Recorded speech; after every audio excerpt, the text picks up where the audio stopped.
ನಮಸ್ಕಾರ ಸ್ನೇಹಿತರೆ, ಮತ್ತೆ ರಾಜ್ಯದ ಮುಖ್ಯವಾದ ಮಾಹಿತಿಗಳನ್ನು ಡೀಟೇಲ್ ಆಗಿ ನೋಡೋಣ. ಉಪರಾಷ್ಟ್ರಪತಿಗೆ ಸ್ವಾಗತಿಸುವ ದಾರಿಯಲ್ಲಿ ಬಿದ್ದಿದ್ದಂತ ಕಸ ಎತ್ತಿ ಹಾಕಿದ ಪ್ರಧಾನಿ ಮೋದಿಯವರು ಸಾಮಾಜಿಕ ಜಾಲತಾಣದಲ್ಲಿ ವಿಡಿಯೋ ವೈರಲ್ ಆಗಿದೆ. ಮತ್ತೊಂದೆಡೆಯಲ್ಲಿ ಜಮೀರ್ ಅಹ್ಮದ್ ಖಾನ್ ಅವರು ಧ್ವಜಾರೋಹಣ ಮಾಡುತ್ತಿದ್ದಂತೆ ಹರಿದು ಬಿದ್ದ ರಾಷ್ಟ್ರ ಧ್ವಜ. ಯಾಕೆ, ಏನಾಯಿತು, ಎಲ್ಲ ಮಾಹಿತಿಗಳನ್ನ ನೋಡೋಣ. ಮತ್ತೊಂದೆಡೆಯಲ್ಲಿ ಬ್ರಹ್ಮಾಂಡ ಗುರೂಜಿಯವರು ಒಂದು ಶಾಕಿಂಗ್ ಭವಿಷ್ಯವನ್ನ ನುಡಿದಿದ್ದಾರೆ. ಒಬ್ಬ ಸ್ಟಾರ್ ನಟನ ಸಾವು, ಡಿ.ಕೆ. ಶಿವಕುಮಾರ್ ಅವರಿಗೆ ಉನ್ನತ ಸ್ಥಾನ, ಪ್ರಧಾನಿ ಮೋದಿಯವರು ರಾಜೀನಾಮೆ ಕುರಿತಂತೆ ಶಾಕಿಂಗ್ ಭಯಾನಕ ಭವಿಷ್ಯ. ಎಲ್ಲ ಸುದ್ದಿಗಳನ್ನ ನೋಡೋಣ ಸ್ನೇಹಿತರೆ. ಇನ್ನು ದೇಶದ ಎಲ್ಲ ಮೊಬೈಲ್ ಬಳಕೆದಾರರಿಗೆ ಗುಡ್ ನ್ಯೂಸ್. ಸಿಮ್ ಕಾರ್ಡ್ ಅನ್ನು ರೀಚಾರ್ಜ್ ಮಾಡದೇ ಇದ್ರೂ ಕೂಡ ಸಕ್ರಿಯವಾಗಿಡಲು TRAI ಇಂದ ಖಡಕ್ ರೂಲ್ಸ್. ನೀವು ಕೂಡ ಏನಾದ್ರೂ 2 ರಿಂದ 3 ಸಿಮ್ ಕಾರ್ಡ್ ಬಳಕೆ ಮಾಡ್ತಿದ್ರೆ ವಿಡಿಯೋನ ದಯವಿಟ್ಟು ಪೂರ್ತಿಯಾಗಿ ನೋಡಿ. ಶಾಕಿಂಗ್ ಸುದ್ದಿಗಳು ಬಂದಿವೆ.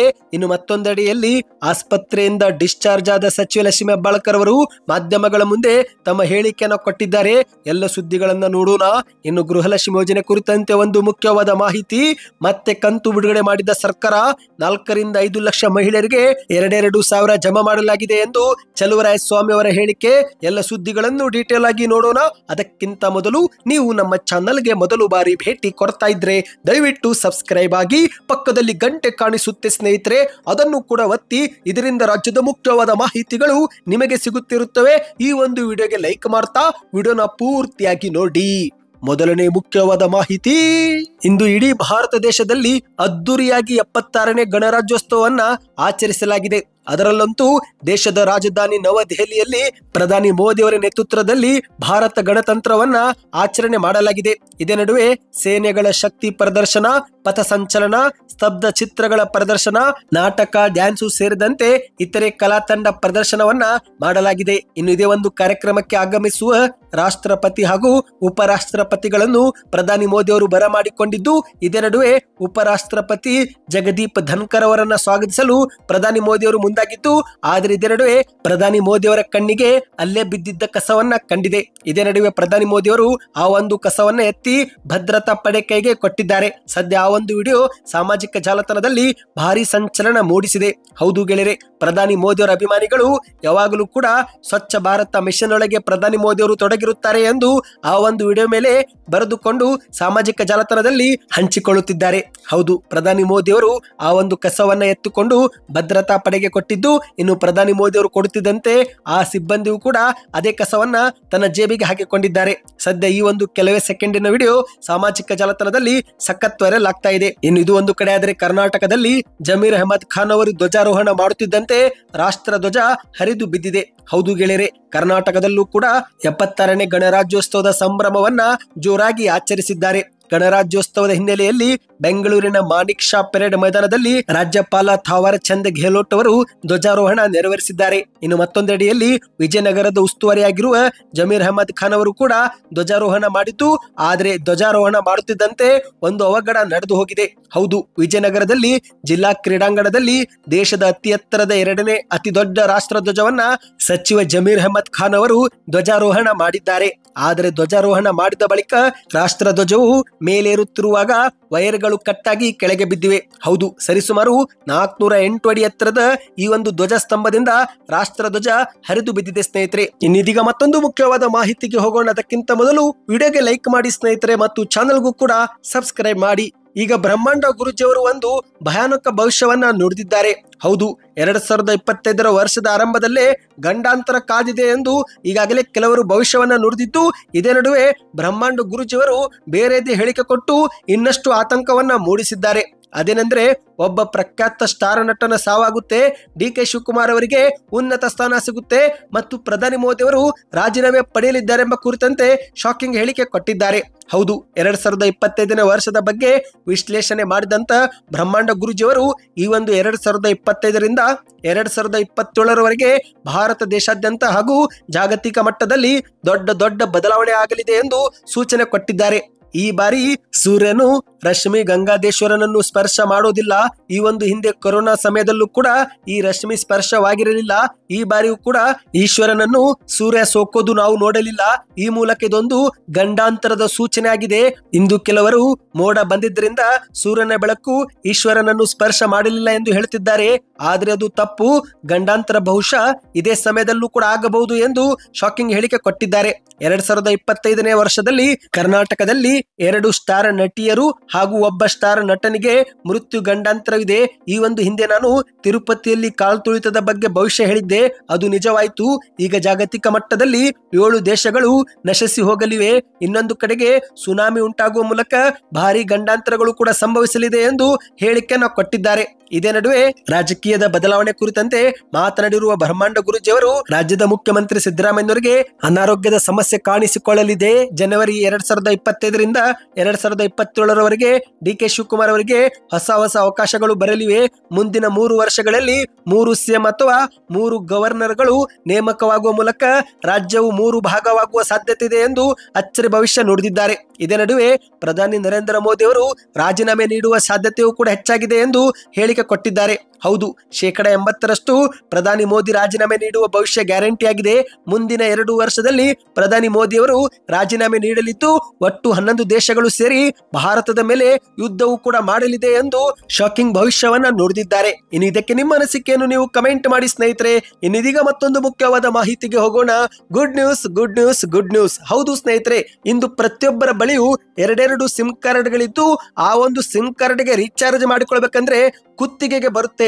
ಏಕೆಂದ್ರೆ ಪ್ರತಿ ರಿಚಾರ್ಜ್ ನ ಬೆಲೆ 3,000 ರೂಪಾಯಿ ಆಸುಪಾಸು ಬಂದು ಮುಟ್ಟಿದೆ. ಹೌದು, 1 ವರ್ಷಕ್ಕೆ ನೀವು ನಿಮ್ಮ ಸಿಮ್ ಅನ್ನ ಆಕ್ಟಿವ್ ಮಾಡಿಕೊಳ್ಳುವ ರಿಚಾರ್ಜ್ ಪ್ಲಾನ್ ನೋಡಿದ್ರೆ 3,500, 3,000 ಈ ಮೂಲಕ ಇದ್ದು ಹೀಗೆ ಪ್ರತಿಯೊಬ್ಬರು ಕೂಡ 2 ಸಿಮ್ ಅನ್ನ ಬಳಕೆ ಮಾಡ್ತಾರೆ. ಅಂದ್ರೆ ಸ್ನೇಹಿತರೆ, ಒಬ್ಬ ವ್ಯಕ್ತಿ 6,000 ರೂಪಾಯಿ 1 ವರ್ಷಕ್ಕೆ ಕೊಟ್ರೆ ಒಂದು ಕುಟುಂಬದಲ್ಲಿ 5 ಜನ ಹಿಡಿದ್ರು 30,000 ರೂಪಾಯಿ ರೀಚಾರ್ಜ್ ಮಾಡೋಕೆನೆ ಕೊಡಬೇಕು. ಆದ್ರೆ ಇದೀಗ TRAI ಒಂದು ಹೊಸ ಖಡಕ್ ನಿಯಮವನ್ನ ಜಾರಿಗೆ ಮಾಡಲು ಮುಂದಾಗಿದೆ. ಹೌದು, ಎಲ್ಲಾ ಟೆಲಿಕಾಂ ಕಂಪನಿಗಳಿಗೆ ಖಡಕ್ ಆದೇಶ ಕೊಟ್ಟಿದೆ. ಅದೇನೆಂದ್ರೆ ಯಾವುದೇ ಸಿಮ್ ಕಾರ್ಡ್ ಆಗಲಿ ರೀಚಾರ್ಜ್ ಮಾಡದೆ ಕನಿಷ್ಠ 90 ದಿನಗಳವರೆಗೆ ಆ ಒಂದು ಸಿಮ್ ಕಾರ್ಡ್ ಅನ್ನ ನೀವು ಸಕ್ರಿಯವಾಗಿಡಬೇಕು ಎಂದು ಖಡಕ್ ಸೂಚನೆ ಕೊಟ್ಟಿದೆ. ಹೌದು, ಈ ಒಂದು ಹಿಂದೆ ನೀವು ರೀಚಾರ್ಜ್ ಮಾಡಿಕೊಳ್ಳಲಿಲ್ಲವೆಂದ್ರೆ ನಿಮ್ಮ ಸಿಮ್ ಅನ್ನ ನಿಷ್ಕ್ರಿಯ ಮಾಡಲಾಗುತ್ತಿತ್ತು. ನಿಮಗೆ ಯಾವುದೇ ಕರೆ ಬರುತ್ತಿರಲಿಲ್ಲ, SMS ಬರುತ್ತಿರಲಿಲ್ಲ. ನಿಮ್ಮ ಸಿಮ್ ಅನ್ನ ಬಂದ್ ಮಾಡಿ ಬೇರೆ ಕಡೆಗೆ ಯಾರಿಗೋ ಅದೇ ನಂಬರ್ ಅನ್ನ ಕೊಡಲಾಗುತ್ತಿತ್ತು. ಆದ್ರೆ ಇನ್ನು ಮುಂದೆ ಈ ರೀತಿ ಮಾಡುವಂತಿಲ್ಲ ಎಂದು TRAI ಖಡಕ್ ಸೂಚನೆ ಕೊಟ್ಟಿದೆ. ಯಾರಾದ್ರೂ ಗ್ರಾಹಕರು ರೀಚಾರ್ಜ್ ಮಾಡಿಕೊಳ್ಳಲಿಲ್ಲವೆಂದ್ರೆ 90 ದಿನಗಳವರೆಗೆ ಆ ಒಂದು ಸಿಮ್ ಅನ್ನ ಸಕ್ರಿಯವಾಗಿಡಬೇಕು ಎಂದು ಹೇಳಿಕೆ ಕೊಟ್ಟಿದೆ. ಹೌದು, ಇದೀಗ Jio sim, Airtel sim, Vodafone idea ಸೇರಿದಂತೆ ಎಲ್ಲ ಟೆಲಿಕಾಂ ಕಂಪನಿಗಳಿಗೆ TRAI ಖಡಕ್ ಸೂಚನೆ ಕೊಟ್ಟಿದೆ. ಇದೇ ಬೆನ್ನಲ್ಲೇ ಇದೀಗ ದೇಶದ ಎಲ್ಲ ಏರ್ಟೆಲ್, ವೊಡಾಫೋನ್ ಮತ್ತು ಜಿಯೋ ಸಿಮ್ ಕಾರ್ಡ್ ಬಳಕೆದಾರರು ಇನ್ನು ಮುಂದೆ 90 ದಿನಗಳವರೆಗೆ ತಮ್ಮ ಸಿಮ್ ಅನ್ನ ಸಕ್ರಿಯವಾಗಿ ಇಟ್ಟುಕೊಳ್ಳಬಹುದು. ಆದರೆ ಸ್ನೇಹಿತರೆ, ಇಲ್ಲಿ ವೊಡಾಫೋನ್ ಸಿಮ್ ಬಳಕೆ ಮಾಡುವವರು ಮಾತ್ರ ಕನಿಷ್ಠ 49 ರೂಪಾಯಿ ರೀಚಾರ್ಜ್ ಮಾಡಿಕೊಳ್ಳಬೇಕು ಎಂದು ಸೂಚನೆ ಕೊಡಲಾಗಿದೆ. ಏರ್ಟೆಲ್ ಮತ್ತು ಜಿಯೋ ಸಿಮ್ ಕಾರ್ಡ್ಗೆ ನೀವು ರೀಚಾರ್ಜ್ ಮಾಡಿಕೊಂಡಿಲ್ಲವೆಂದರೂ ಕೂಡ ನಡೆಯುತ್ತೆ. ಆದ್ರೆ ನೀವು ಅತಿ ಶೀಘ್ರವೇ ಆದಷ್ಟು ಬೇಗವೂ ಕೂಡ ರೀಚಾರ್ಜ್ ಮಾಡಿಕೊಳ್ಳಬೇಕು. ಇಲ್ಲದಿದ್ರೆ ಮತ್ತೆ ಸಿಮ್ ಕಾರ್ಡ್ ನಿಷ್ಕ್ರಿಯ ಮಾಡಲಾಗುತ್ತೆ ಎಂದು ಕೂಡ ಹೇಳಲಾಗಿದೆ. ಇದೊಂದು ಮುಖ್ಯವಾದ ಮಾಹಿತಿಯಾಗಿತ್ತು. ಇನ್ನಿದೀಗ ಮತ್ತೊಂದು ಮುಖ್ಯವಾದ ಮಾಹಿತಿಗೆ ಹೋಗೋಣ. ಇತ್ತೀಚೆಗೆ ರಸ್ತೆ ಅಪಘಾತದಲ್ಲಿ ಗಂಭೀರವಾಗಿ ಗಾಯಗೊಂಡು ಆಸ್ಪತ್ರೆಗೆ ದಾಖಲಾಗಿದ್ದಂತ ಮಹಿಳಾ ಮತ್ತು ಮಕ್ಕಳ ಅಭಿವೃದ್ಧಿ ಇಲಾಖೆ ಸಚಿವೆ ಆಗಿರುವ ಲಕ್ಷ್ಮಿ ಹೆಬ್ಬಾಳ್ಕರ್ ಅವರು ಇದೀಗ ಆಸ್ಪತ್ರೆಯಿಂದ ಡಿಸ್ಚಾರ್ಜ್ ಆಗಿದ್ದಾರೆ. ಹೌದು, ಬೆಳಗಾವಿಯ ಖಾಸಗಿ ಆಸ್ಪತ್ರೆಯಲ್ಲಿ ಕಳೆದ 13 ದಿನಗಳಿಂದ ಚಿಕಿತ್ಸೆ ಪಡೆಯುತ್ತಿದ್ದಂತ ಸಚಿವೆ ಲಕ್ಷ್ಮಿ ಹೆಬ್ಬಾಳ್ಕರ್ ಅವರ ಆರೋಗ್ಯ ಸ್ಥಿತಿ ಚೇತರಿಸಿಕೊಂಡ ಹಿನ್ನೆಲೆಯಲ್ಲಿ ವೈದ್ಯರು ಇದೀಗ ಅವರನ್ನ ಡಿಸ್ಚಾರ್ಜ್ ಮಾಡಿದ್ದಾರೆ. ಆಸ್ಪತ್ರೆಯಿಂದ ಹೊರಬರುತ್ತಿದ್ದಂತೆ ಮಾಧ್ಯಮಗಳ ಮುಂದೆ ಸಚಿವೆ ಲಕ್ಷ್ಮಿ ಹೆಬ್ಬಾಳ್ಕರ್ ಅವರು ಪ್ರತಿಕ್ರಿಯೆ ನೀಡಿದ್ದಾರೆ. ಹೌದು, ಸುದ್ದಿಗಾರರ ಮುಂದೆ ಮಾತನಾಡಿರುವಂತ ಇವರು, ಇದೊಂದು ದುರ್ಘಟನೆ, ಈ ರೀತಿ ಆಗಬಾರದಿತ್ತು. ನಾನು ಬದುಕಿನ ಕೊನೆಯ ಹಂತವನ್ನ ನೋಡಿ ಈಗ ಬಂದಿದ್ದೇನೆ.